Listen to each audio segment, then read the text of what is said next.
Lord, I bow down before you.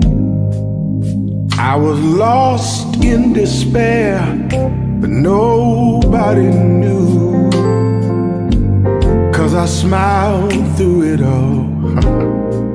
And I constantly pray to you.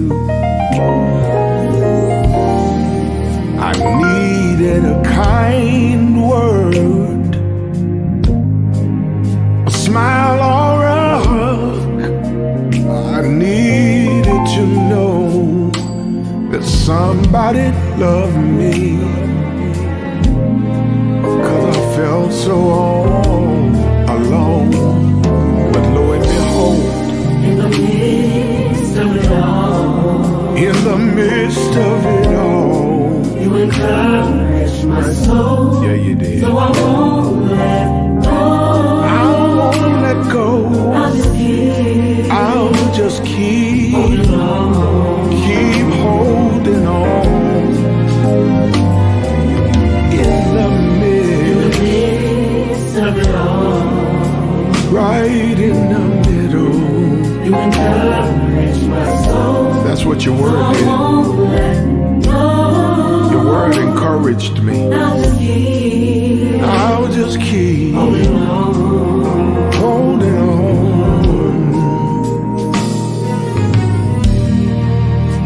So I stayed, Lord, in your presence, 'cause I believed you would hear me, but I didn't know you were already moving. Lord, you were there all along. Then you sent down your angels to lift my head up just a little higher. And that's when I knew you heard me, saw me, loved me. Yes, you did. And once again I regained hope in the midst of it all. Right in the midst of it all, you encourage my soul. So I won't let go. I won't let go. I'll just keep holding on. Whoa. In the midst of it all, in the middle of my mess, you began to bless. you encourage my soul. So I won't let go. I'll just keep holding on.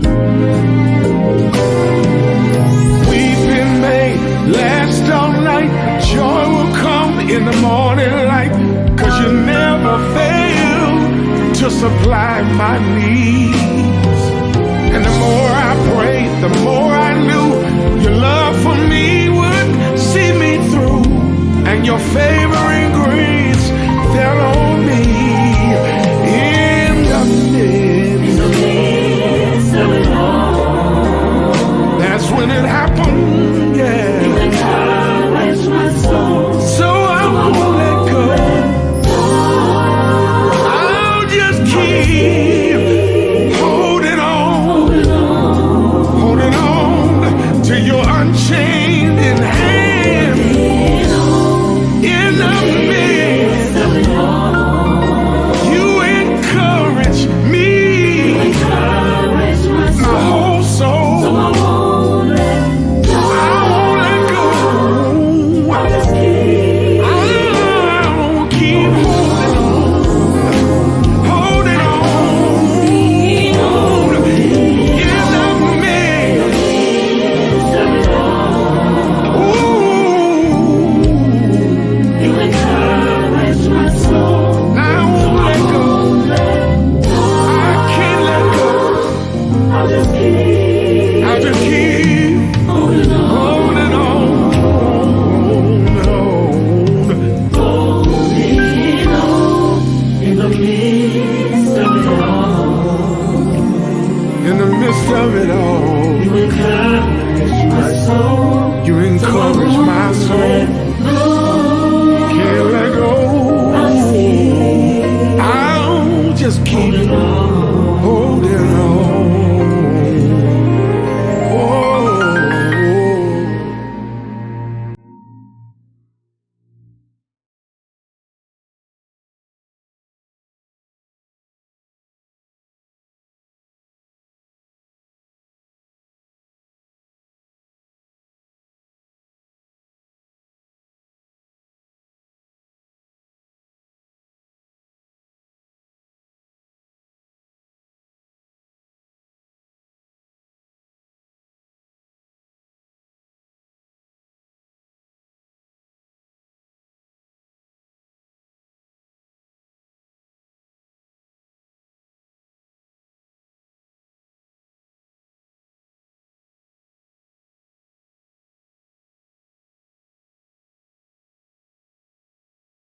Well, hello everyone. What an amazing day this is. Listen, I can't tell you how excited I am that you are tuned in to Midday Bible Study. That's right. I believe God has a word for you, but I need you to do me a favor. I need you to hit that share button. I need you to call, text, tweet, yell down the hallway and tell them they got to tune in right now. God has a word just for you. Let's go in and be blessed. Hey, this is, I hope that you are doing fantastic on this day and that you're experiencing favor like never before. Do me a favor. First of all, would you make sure you hit the share button? Make sure you are sharing this with as many people as you possibly can. Share it with your circle, your family, your coworkers. Make sure you share it so that we can spread this as far as possible. In today's session, I'm going to talk about how to identify unhealthy relationships in your life. Number 3, you know that you're in this unhealthy relationship that's not really conducive for who you are, who you've been called to be, or whatever your assignment, whatever your gift in, whatever you're supposed to be doing in life in terms of your purpose, is because they hold you responsible and accountable for their emotional instability. Now, hear me really well. If you are involved with someone who tends to blame you for their anger, their problems, their stress, and you find yourself in a place where you're always trying to defend yourself or trying to be understood, newsflash, they're never going to get it. Now, I really hate to be the one that kind of breaks that to you, but the reality of the matter is if you're in any kind of relationship and you are the butt of the blame, right? Why you angry? Because you did this. Why you sad? Because you didn't do this. Why are you feeling this way? It's because of you. And you're in this unhealthy relationship that's dismantling your confidence. It's destroying your esteem about your ability to operate and process and maintain a relationship. And as long as they keep blaming you, then you spend the majority of the time in that relationship being consumed by trying to defend yourself for something you didn't do. He's blaming you. She's blaming you for what the person before you did. She's blaming you for what the father didn't do, right? And you're in a relationship where all you're doing is defending yourself and you are struggling just to be understood. And it's going to be mentally debilitating. It's going to be depleting on you. And the reality of the matter is sometimes, let me not even say sometimes, the majority of the times, the majority of the cases in relationship structures like this, it just doesn't work. Because hear me, when I'm not going to spend all of my time defending myself to you, to anybody, right? And I'm not going to be the butt of the blame. This is a person who has unresolved issues. This is a person who has bottled up emotions that will lash out at you for something that, again, you didn't do, but somebody else did. And because what you did remotely resembled that same pattern, now you are reaping the backlash from other people and from moments you weren't even in. But what I want to tell you, that the relationship is unhealthy whenever they have assigned you to be the individual that has to be responsible and accountable for their own emotional instability. I have enough weight on me to keep my emotional state in check without having to deal with the baggage and the blame of you telling me that I've got to be responsible for your emotional instability. And if you know individuals like that, I promise you, you watch them for a year, 3 years, 5 years, you will see they can never maintain a long-term relationship. And whenever the relationship ends, you can best believe it's never their fault. They never did anything. Nothing they did was ever questionable. it's always the other individual. And that kind of relational dynamic rarely has any hope of being successful because it's just not healthy from the start. The next thing I need you to understand when we're talking about identifying these unhealthy relationships in all of our lives, because they're there. Just because you haven't really paid close attention doesn't mean they're not there. But when you start surveying and evaluating these relationships that are in and around our lives, then you will begin to see perhaps I've been harboring some unhealthy relationships. I've been wondering why my spirit is always low when I come around them, and why I always get this feeling something is uneasy. It's because you have in your circumference, you have people around you who are unhealthy for your environment. Next thing that is critical is that the conflict and arguments are a common occurrence. Now, hear me when I say everybody who's in a relationship, who's ever been in a relationship, you understand that if you're in a relationship with anybody, you're going to have some conflict. No question about it. I don't care what the definition of the relationship is. There's going to be some conflict. There's going to be some disagreement. Of course, that's just the nature and the dynamics of merging with other individuals. Your personality, your background, your experiences, your history, your upbringing, meshing with theirs. Of course, there's going to be some conflict. But hear me when I tell you, ladies and gentlemen, your relationship, healthy relationships, were never supposed to be determined or defined by conflict or fighting or blaming each other or disastrous antics toward each other, right? Healthy relationships are not defined by conflict and fighting, although there's going to be some conflict, although there's going to be some days you get on her nerves, she gets on your nerves. There's going to be some days, listen, I just need to take a walk, clear my head. That's not abnormal. In fact, that is healthy. And if I had time to go into that, we would. But that's some healthy things to do in order to embellish and to undergird the relationship. But I mean, you have conflict every day. There's not a week that goes by where you don't have an argument or five. There's never a moment when you're on the same page, when you are in agreement with each other. There's never a moment when some compromise comes from you, compromise comes from the other person or individuals in your life. Because remember, ladies and gentlemen, it takes two people to argue, right? And somebody else's unreasonable or crazy behavior is never an excuse for you to do the same. There's nothing that is more irritated and frustrated than when somebody's trying to fight with you and you're not giving them any fight back. You know what I'm talking about. They're arguing, saying their piece, and this and that, and you're just there. You're like, And they become more enraged and more angry because you're not replying with the same degree of intensity or enragement as they are.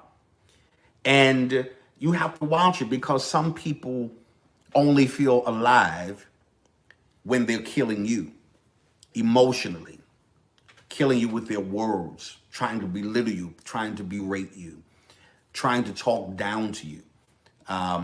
And if you're in an environment or any kind of relationship where it seems to be characterized and seems to be defined by continual conflict, which means, incidentally, that if there's always conflict, that means no one's taking the other person's expression of what they like or don't like that serious, right? Because generally, when you have these kind of continual conflicts, it's about repetitive issues, right? So I told you I didn't like this. You told me you didn't like when I do this. And so at that point, I have to make the decision to modify my behavior, modify my speech, or adjust my actions so that it's very unlikely this will happen again. And so after we've discussed certain things and we still keep having the conflicts about the same things, one of us or both of us are not taking each other seriously. And again, that is a recipe for disaster. And it's also a clear-cut sign that what you're in or what you're even proposing to become or get yourself into is unhealthy. And you should avoid that at all costs. The next thing, as we're talking about really how to process and identify these unhealthy relationships, is because the bad is getting worse, right? All those things that were negative that we discussed, that we talked about, that we addressed with each other. Hey, this is I would rather you do this. I would rather you change this. And the things that were negative have not as of yet turned positive. What do? Because, ladies and gentlemen, the earmark of unhealthy relationship is that they're filled with negativity. Always negative. You're talking negatively to each other. You're talking about each other to other people negatively. And so you have this negative environment that you seem to be encased in. And if you're not careful, these types of relationships will bring out the worst in you.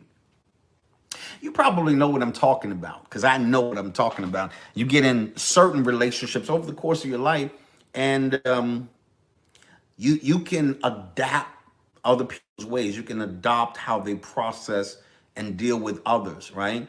And then you find yourself dealing with people just like they dealt with you, even though before you met them, you would have never done anything like that. You would have never handled anyone this way. You would have never talked to anybody in that kind of tone. But because you have assimilated, unhealthy relationships will always cause you to assimilate and adopt their bad habits, the way they treated you. And you find yourself, check this out, treating others the way you did not want to tolerate somebody else treating you. Have you ever done that? Have you ever, because when it's in your environment, it will subtly become a part of you if you don't recognize it and can't. I've heard people say, and even me, there were some things I heard my father say, or mother, or grandparent, whoever. And I say, man, I would never say that to my kids. And then you grow up and you say something to your child, and then something hits you in your head and you say, oh my God, I'm doing just like they did to me, right? And so once you become aware of that, you can address it and you can abandon any further line of behavior in that regard.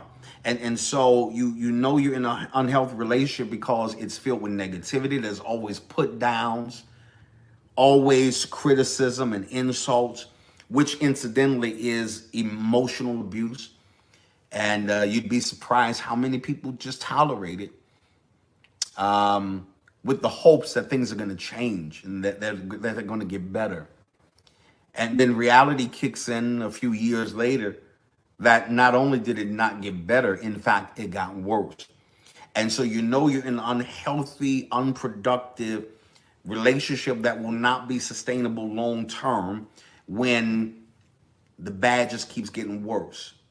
Nothing negative has been addressed. I can't look back and say, oh yeah, we changed this and this changed for the better now. And look at how much better we are at communicating. Look at how much better we are now at respecting each other. Look at how much better we are at listening to each other. And so whenever you are in those kind of relationships, ladies and gentlemen, please hear me, it's unhealthy. And it becomes your decision to employ every effort possible to see if we can change. Or have you tried all of them? Now have to make the decision, okay, this is done, right? For my own self-preservation, for my own state of mind and mental health, I have to get rid of these unhealthy relationships. How do I know this is an unhealthy thing for me? Hear this, because you start feeling worse about yourself and not better. Watch out for any relationship that does not make you a better you. And that's critical for somebody who's looking at me right now. Because you remember there was a time you thought more of yourself than you do now. There was a time you were dreaming bigger than you are now. There's a time you were expecting more out of life than you are now. And what's the factor? Look at the relationships in your life and look at how many of them are imposing fear. Look at how many of them are causing you to reduce who you are just to maintain the company that you keep.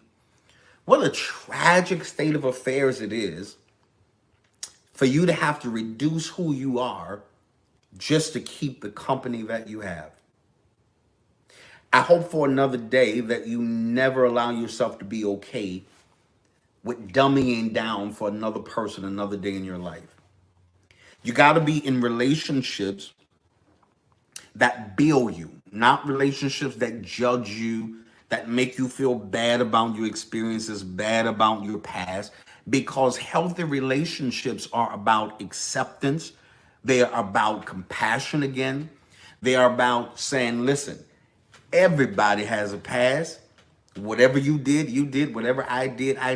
But that does not give me a license to constantly throw that in your face, to use it to demean you, to demoralize you, to make you feel less than who you are.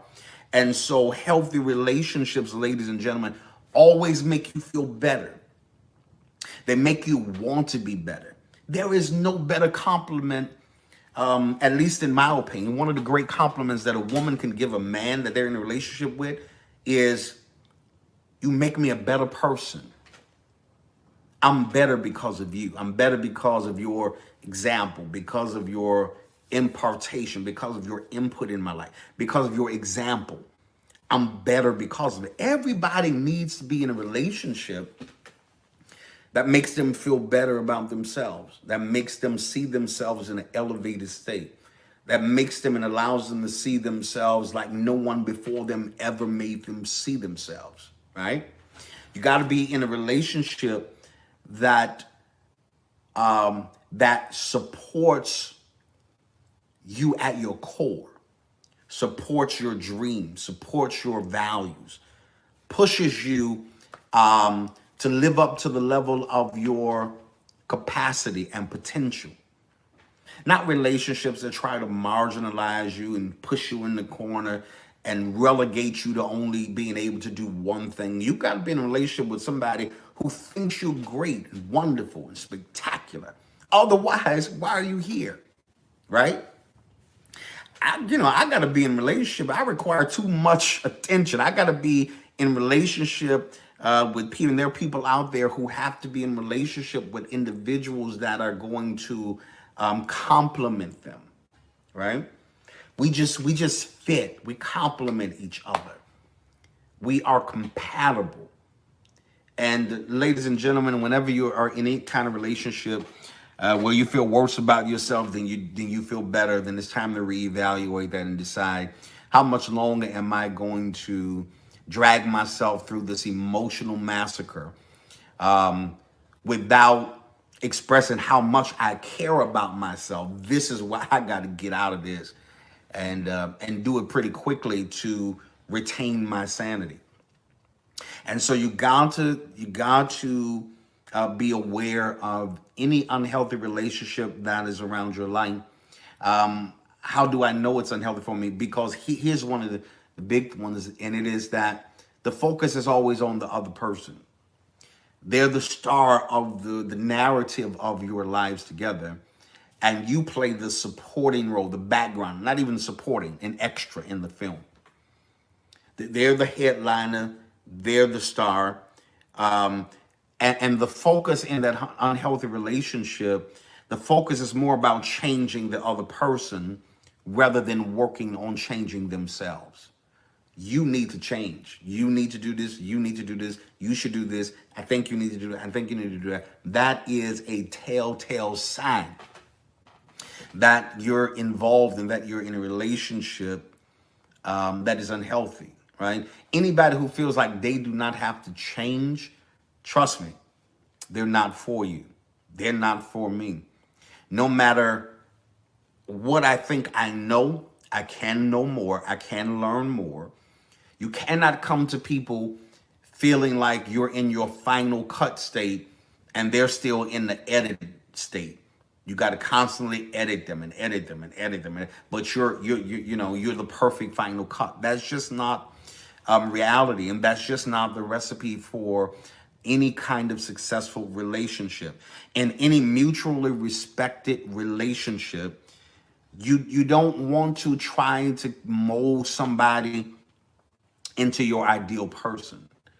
That's the mistake a lot of people make, a lot of couples make. I counsel a lot of people, and you get them to by themselves individually. She's trying to make him this, he's trying to make her that, instead of understanding that you two are individuals and you have to honor, respect, and love what it is that you individually are, and then you have to bring that together to become the best version of yourselves together. It's not just about focusing on the other person. If there's anything that will contribute to chronic unhappiness in relationship, it is when your focus is always on changing the other person. You don't know what that does to their esteem, their morale, feeling like they don't measure up, or they'll never be able to measure up to what you want. And the reality of the matter is, the relationship should be, the focal point of the relationship should be you two. Not this one, not that one. You're in the forefront, they're in the background. No. The focal point should be the relationship as the entirety. And so I know I'm in an unhealthy relationship when the focus is always about just that person wanting to change me, or me wanting to change them. It should be a mutually understood, decided, talked about change that will happen with both of us, that will affect us as a unit together. Please hear me. Most people make the mistake of losing themselves trying to find someone else in the relationship. As much as you may think you need someone else, hear this, you need yourself more. Now, I want that to sink in, and I want you to remember that the rest of your life. As much as you and I even think we need someone else, and we do, the reality of the matter is you need yourself much more. So if you find yourself in relationships that stunt your growth and can only survive at the expense of your own emotional survival, it might be time to cut some losses, or to go into a place of clarity, a place where you need to reevaluate, can this be changed? What needs to happen for this to change? Am I willing to go through the process of what's necessary for the change to occur? Or am I going to simply just cut my losses? As I see this is not going to get any better without the right guidance or the right help. I'm not saying that it's totally lost. I don't know your individual circumstances, but what I am saying is that the decision has to be made. Am I going to change this, or am I going to cut my losses? Because I cannot afford to allow my emotional health, my mental stability, to be dangled at the end of an unhealthy relationship. Well, I'm out of time for this session. I hope you took some amazing notes. You can always go back and watch it over and over and over and over again. I suggest that you do it. It's going to greatly benefit you. Again, don't forget to share this. If you enjoyed this, make sure you share this. Make sure you call a few friends. Tell them, take 30 seconds, and I want you to go subscribe to this channel. That is really going to bless them, that is really, really going to benefit them. Don't forget to go to my website, henrybolden.com. Go to the store there. I've got books and products there that I think that is really, really, really going to benefit you greatly. And I want you to do that. Well, it's offering time, my friends, my partners from all around the country. It's time to give, to make investment, kingdom investment, sow seed into blessed soil that is sure to produce a significant harvest like you have never seen before. Again, let me, as always, thank all of you who continually support the work of God in this ministry, not just on Sundays or any other days, but you support it every single week. And for that, I want to thank you. On this day, I'm going to challenge everyone that's watching me this day. I want you to release your faith. I want everyone that's watching that will watch. I want you to release a $30 seed offering. That's right. I want you to invest a $30 seed offering into the ground. I believe, in fact, I know that a harvest is going to come that's going to be plentiful for you. Your days of scarcity are over. When we tap into the system of sowing into the kingdom of God, God's obligated. He obligates himself to bless us in supernatural ways. Those of you who are maybe tithing on this day, of course, I want you to return the Lord's tithe. Simply 1/10 of everything God puts into your hand. All of the giving means are right here at the bottom of your screen. Find the one that's the most convenient for you, and please take advantage of it. Thank you in advance for your generosity. May heaven smile upon you and bless you real good. Family, didn't we enjoy the presence of God on today? I know service was just amazing. I know you felt the presence of the Lord right there, wherever you're watching us from.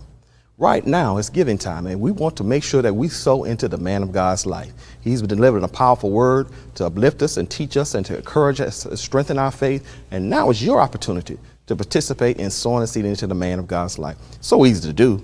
You can go to his personal cash app at $ Henry W. Bolden 3. Yeah, that's right, $ Henry W. Bolden 3. Or you can go to his personal website at henrybolden.com. Go ahead, sow a good seed into the man of God's life. God bless you. Wow, can you believe our time is come and gone? Man, that was way too soon, but I trust you'll be here with me on next week. Yeah, I hope that everything that you've heard, every nugget, every bit of information is going to be beneficial to you and bless you for many, many, many days to come. Don't forget to tell someone to go back and watch the replay. Don't forget they can also comment and like and do all of those interactive things that I want you to do so that I know who we're ministering to and where we are ministering to you from. Don't forget to follow us on all of our social media platforms. You can send prayer requests. Go to my website, henrybolden.com. You can send praise reports, prayer requests, and I will respond to you. Well, I'm out of time for now, but always, as I say in parting, always remember that things can change for you at any moment. I'll see you next week.